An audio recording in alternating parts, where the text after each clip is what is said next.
So I want to start off by talking about how most people live their life.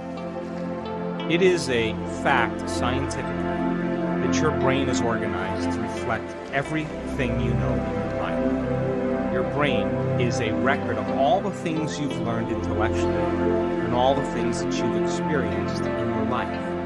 In other words, your brain is an artifact. Now, most people wake up in the morning and they think about their problems, they think about themselves, and they begin to anchor themselves into certain feelings and emotions that reaffirm their personality. And since those feelings and emotions are the end product of past experiences, because that's what emotions are, then people begin to ground themselves chemically into the past. So then they think neurologically within the circuits of their brain that are connected to the past, and they feel emotionally and chemically within the boundaries of those past experiences. And so then most people's personality or their state of being is defined by the past. And if thoughts are the language of the brain and feelings are the language of the body, then how most people are thinking neurologically and feeling chemically are causing them to function as a predictable self tied to the past. Now, we can call that, for the most part, our past-present reality. Because once we anchor consciousness into the brain and body and into a state of being, then we could say then our behaviors, choices, the experiences that await us, and how they are going to feel will become very predictable. And so people tend to think the same thoughts, they make the same choices, they demonstrate the same behaviors that create the same experiences, all for the familiar emotion that's called the old personality or the old self.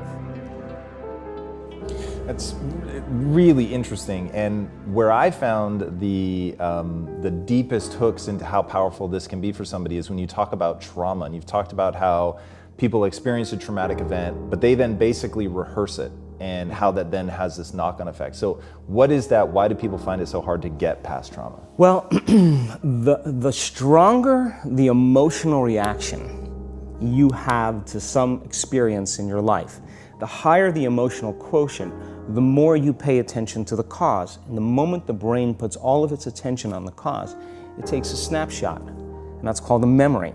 So long-term memories are created from very highly emotional experiences. So what happens then is that people think neurologically within the circuitry of that experience, and they feel chemically within the boundaries of those emotions. And so when you have an emotional reaction to someone or something, most people think that they can't control their emotional reaction. Well, it turns out if you allow that emotional reaction, it's called a refractory period, to last for hours or days, that's called a mood. You say to someone, hey, what's up? You say, I'm in a mood. Well, why are you in a mood? Well, I had this thing happen to me 5 days ago, and I'm having one long emotional reaction. If you keep that same emotional reaction going on for weeks or months, that's called temperament. Why is he so bitter? I don't know, let's ask him. Why is he so bitter? Why are you bitter? Well, I had this thing happen to me 9 months ago. And if you keep that same emotional reaction going on for years on end, that's called a personality trait. And so learning how to shorten your refractory period of emotional reactions is really where the work starts.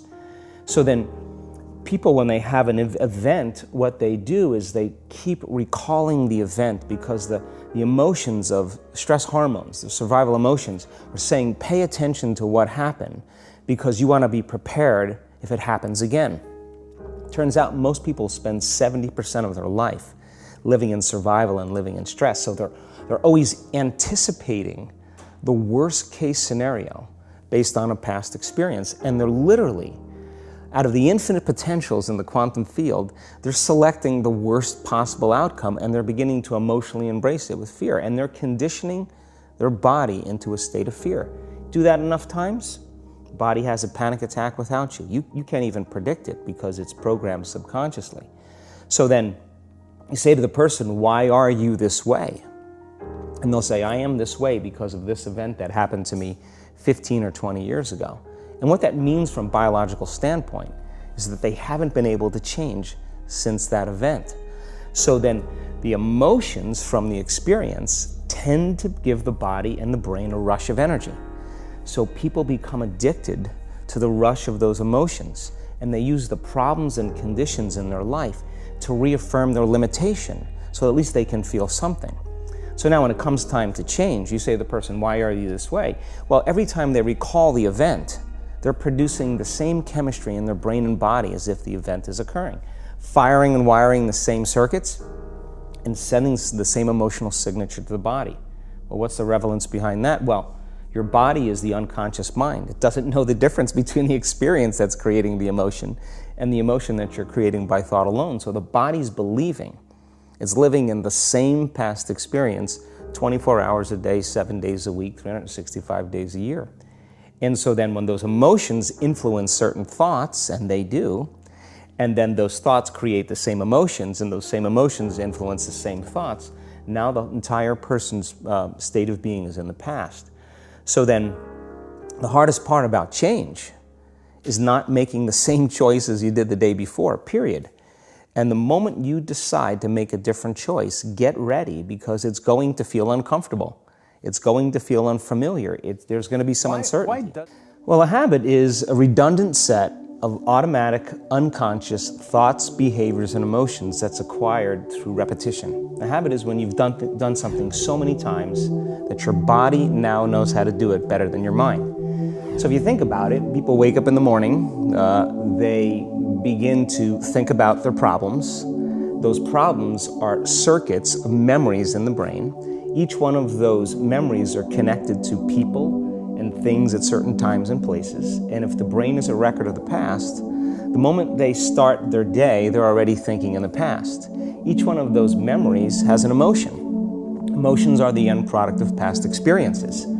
So the moment they recall those memories of their problems, they all of a sudden feel unhappy, they feel sad, they feel pain. Now, how you think and how you feel creates your state of being. So the person's entire state of being when they start their day is in the past. So what does that mean? The familiar past will sooner or later be predictable future. So if you believe that your thoughts have something to do with your destiny, and you can't think greater than how you feel, or feelings have become the means of thinking, by very definition of emotions, you're thinking in the past. And for the most part, you're going to keep creating the same life.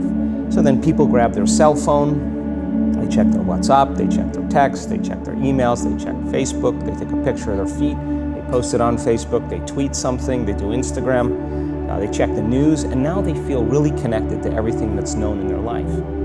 And then they go through a series of routine behaviors. They get out of bed on the same side, they go to the toilet, they get a cup of coffee, they take a shower, they get dressed, they drive to work the same way, they do the same things, they see the same people, they push the same emotional buttons, and that becomes the routine, and it becomes like a program. So now they've lost their free will to a program, and there's no unseen hand doing it to them. So when it comes time to change, the redundancy of that cycle becomes a subconscious program. So now 95% of who we are by the time we're 35 years old is a memorized set of behaviors, emotional reactions, unconscious habits, hardwired attitudes, beliefs, and perceptions that function like a computer program. So then a person can say with their 5% of their conscious mind, I want to be healthy, I want to be happy, I want to be free. But the body's on a whole different program. So then how do you begin to make those changes? Well, you have to get beyond the analytical mind, because what separates the conscious mind from the subconscious mind is the analytical mind. And that's where meditation comes in, because you can teach people through practice how to change their brainwaves, slow them down. And when they do that properly, they do enter the operating system where they can begin to make some really important changes.